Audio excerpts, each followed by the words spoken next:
Water may be saved through trade, provided it moves from countries that use water wisely to those lacking water, as a coming water crisis, driven by climate change, neglect of infrastructure, and misguided policies, threatens global economic growth in countries struggling to develop and in developed countries, says Alexander Livanoy, a consultant at Groupe d'Economie Mondiale. Savings don't refer to the volume of virtual water of the imported product, but to the volume of water the importers would have required to produce the same quantity of product. Globally, savings represent on average 10% of the 352 cubic kilometres of global fresh water used each year. Most virtual water goes into agricultural exports rather than industry and is heavily subsidized to make them competitive. There is no recognized way to price water, so it reflects demand and supply, and water, both surface and groundwater, is underpriced. The reality is that water resources are becoming more expensive to exploit, and this is not reflected in the price of a final product.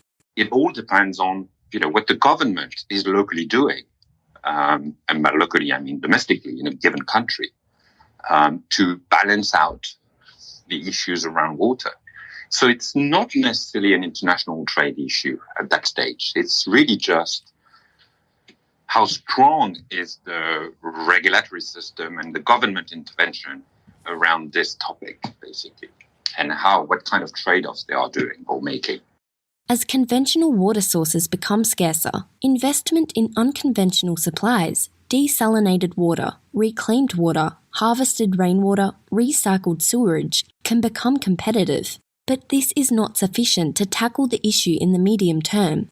The solution is not to limit trade in agriculture, but to encourage companies to look at the water supply and respect the rights of those who have water and want to trade with those who do not, while acknowledging that water is a common good. If you put water in there as an important ingredient of how you shape international trade, at the WTO, for instance, why not?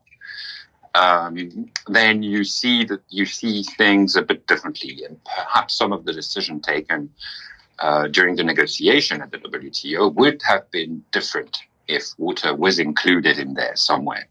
And the virtual water concept helps, raise awareness, including to negotiators on, the byproduct of your negotiation can impact how water is being used. So you'd better, if you want to secure the production and secure an efficient trade system, you'd better include that into your formulas. We're just there at this moment, understanding the linkages between trade and water.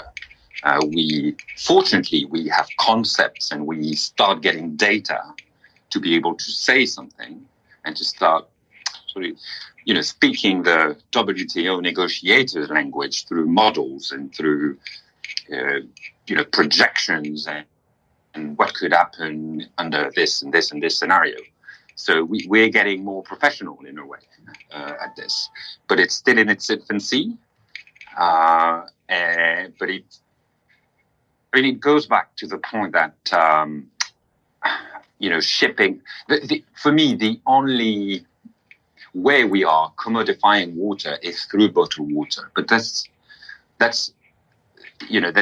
more for convenience in a way, in the use of water, not generally. I mean, I know there are areas that you can only rely on bottled water because, the quality of that is a disaster. But generally, you would never water your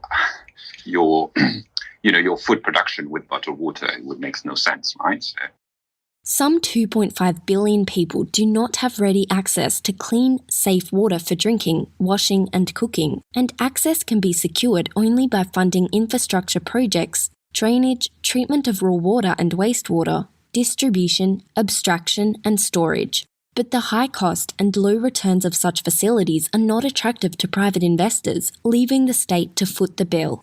Access to water of sufficient quantity and quality underpins economic development, and technology, innovation, and hard infrastructure are pivotal in resolving the water crisis. Investment in infrastructure and services, strong management that articulates planning, distribution, and efficiency, and consistent and adequate regulatory frameworks will help all areas of the economy get the water they need without harming the environment. reducing trade barriers and promoting services in the water sector, thereby giving it a cost in production, could make regulators pay more attention to what is perceived to be a plentiful resource and push them to look at more efficient and cheaper solutions. Supporting the efficient spread of water technologies is crucial to solving the water crisis. Singapore has significantly reduced its dependence on water imported from Malaysia by investing in desalination technologies and now serves as a global water research and development hub. Large multinational companies now invest in Singapore to support water technology research. Treated water, or if treated the right way, even sewage water is actually healthier, you could say, than natural water in many parts of the world, obviously. But there is a behavioral gap there. Well, and I'm going to be very impolite and vulgar, but you don't want to drink the water that you piss. But that's where we are.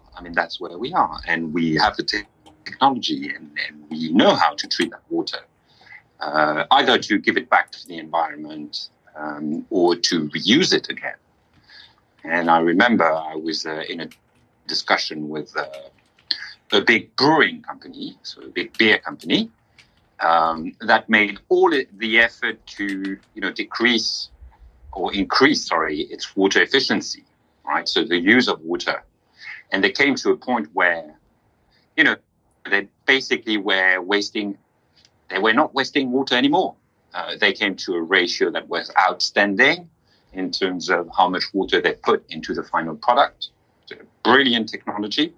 And they say, what's the next step? Well, the next step is to, reuse our wastewater. So instead of sending it to, the local wastewater facility run by the municipality, then we could use that and put it back into our product. But they say then marketing got involved and say, we've run the ID to our consumers. And they say, no, we don't want wastewater, even if it's clean. We don't want it in your product. We want clean, natural water, right? And the fact is, the technology exists, but there is sort of a resistance purely from consumers' behavior around using and reusing water. But there again, it's a matter of raising awareness and changing behavior, and it will happen, it's for sure. There are technologies and they're too expensive. It's a false argument. It is a false argument because why do we say that they're too expensive? Well, they're too expensive because we consider water to be cheap. And people do care about where water is coming from, but because of the symbolic behind it's it's God's gift. It's sacred. It's whatever you have behind this. It has to be given to us freely. It's nature that is giving it to us. So it has to be free. It can't be expensive. People don't want to pay for water. They just literally don't want to pay for water. But if they start paying for water, then they start saving it or using it efficiently, and eventually technologies will become cheaper, right? But it's a relative issue. Because water is expensive, then you can invest in technologies because they become cost efficient. Demand for investment is expected to increase rapidly, creating a predictable gap between the current funding capacities and new infrastructure requirements. Globally, $11.7 trillion has been invested in water facilities and related infrastructure to support the projected growth towards 2030. The water crisis can be alleviated in several ways, but technology and hard infrastructure will remain pivotal for ensuring equitable and sustainable access. Cross-border transfers of bulk water are politically sensitive, and having water as a commodity in trade agreements leads to delicate negotiations among states over ownership and sharing. Water is such a local issue. That's why I don't want to make too many analogies with oil, because oil can be transported, water cannot, for instance. Oil has a global price. Water doesn't have a global price. But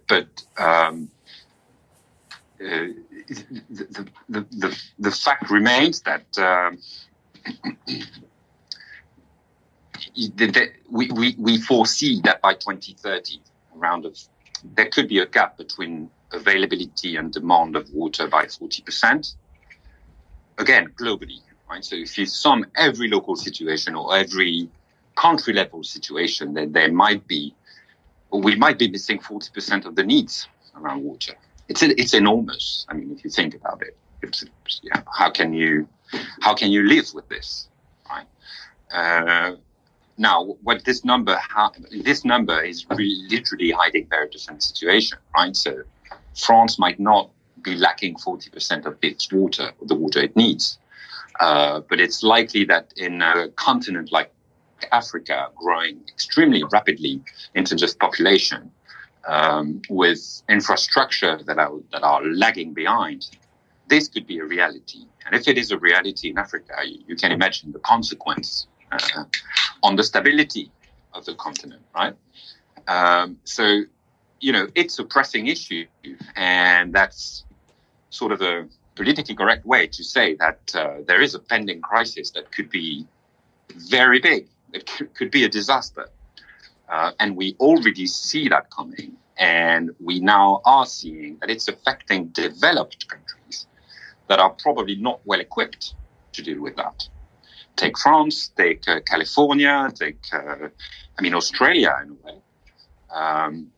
And if you add on to that the dynamic of climate change, which is changing everything, not just around the dynamic of water and its availability, but also how we use that water. So what you can grow using that water is changing because of climate change. During the negotiations to conclude the North American Free Trade Agreement, Canada forced the inclusion of a clause in the Regional Trade Agreement to protect its fresh water from export. When the NAFTA agreement was signed between Canada, America, and Mexico, they started negotiating tariffs on products, including agricultural products, among all the countries. And by doing so, they started negotiating volumes that would cross the border, including volumes of agricultural product, which means quite a few liter of waters, but of virtual water, right, going through the borders. But at the same time, Canada said to the US, I'm signing NAFTA, but I will never ship my water to the US. My bulk water, my fresh water. I don't want fresh water to be part of the negotiation, right? And that's interesting because as they were shipping, cereals and other food products, they were actually shipping water. Mm-hmm. But they would, on the other hand, be very emotional about shipping, bulk fresh water through the border, through pipes or through canals or whatever the case may be, or even through rivers, by the way, natural rivers. So water remains an extremely emotional topic. But what people don't see is the footprint of what they produce, and the fact that everything you produce needs water.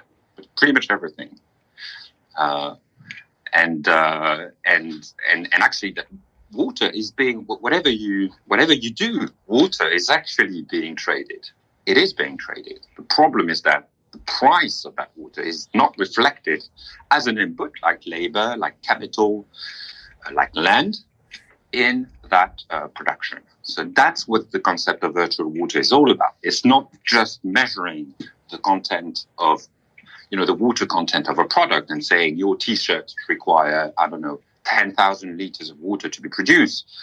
Each kilogram of the meat that you eat, it's 8,000 liters of water. Your bowl of cereal is actually 3,000 liters of water. That's enormous amounts that are, behind what you eat. But water is hardly ever traded as such. Notable examples of cross-country water transfers are projects between the south of France and the autonomous region of Catalonia in Spain, and between South Africa and Lesotho. most large-scale transfers still occur domestically. The People's Republic of China is finalizing the largest network of pipelines in history to transfer water from the north to the south of the country at a total length of 4,350 kilometers. But water can flow easily between trade partners through imports and exports when it is accounted for as a production factor. That's how parched countries like Australia and India can be major exporters of virtual water. Even though Australia's freshwater withdrawals represent just 3% of its total renewable water resources, water shortages could come at a high price for the continued growth of the country. The southeast of Australia is constrained by reduced rainfall, affecting wheat production. Some 80% of the wheat produced in that region is for export. A major buyer of Australian wheat is Japan, a country that, given its size, geography, and hydrogeology, is crucially lacking both land and water and relies on virtual water to ensure its food sufficiency. The water crisis in several regions of Australia has prompted its government to profoundly revise its water management to redirect water to uses that have higher value. This does not necessarily exclude international agricultural trade, which accounts for much of Australia's economic stability. Water is too often considered an insignificant share of production cost, which doesn't reflect water's scarcity and the cost of making water available. International trade can help alleviate the water crisis through the concept of virtual water. Reallocating water to higher value uses to get the most productivity from a limited resource at the country and regional level with coordinated trade and trade policies will help balance out the global water supply. We need to involve the private sector more and, create the business case for them to go into that area and start developing and doing their job, which is basically finding ways, cost-efficient ways to resolve the problem. And we go back to the same issue that water is underpriced, undervalued. So how can you create a real business case for the private sector to engage into that? But I think there is something there that needs to be developed, and I think that the private sector is looking at this issue with, through, you can say, and particularly the financial sector is looking at this. The assurance sector is also looking at this. What you need to do is tap into the resource in a sustainable way so that you respect the dynamic in the water cycle. But there is a crisis, and and you could argue that these are just a collection of local crises. But when you add that up, you understand that you need to act at all levels. It's too easy to say it's a local problem, so it has to remain local in terms of solutions. That's very true, but it's not enough as an answer. And what can you do at the regional level? Meaning, Southeast Asia, North America, Central America, Western Europe, Eastern Europe. What can you do at the regional and global level to prevent that water crisis? And there are ways. And people are thinking about how you can accompany, good local practices at the global level, because it serves no good if all the efforts that are being done locally are not, accompanied at the global level. This is the last part of a two-part interview with Alexander Levonoy, a consultant at Groupe d'Economie Mondiale. He explains these concerns further in Win-Win, how international trade can help meet the Sustainable Development Goals, a landmark study by ADBI. This has been Asia's Developing Future, brought to you by the Asian Development Bank Institute in Tokyo. See the show notes for the transcript and related material. For more information about us, please visit adbi.org.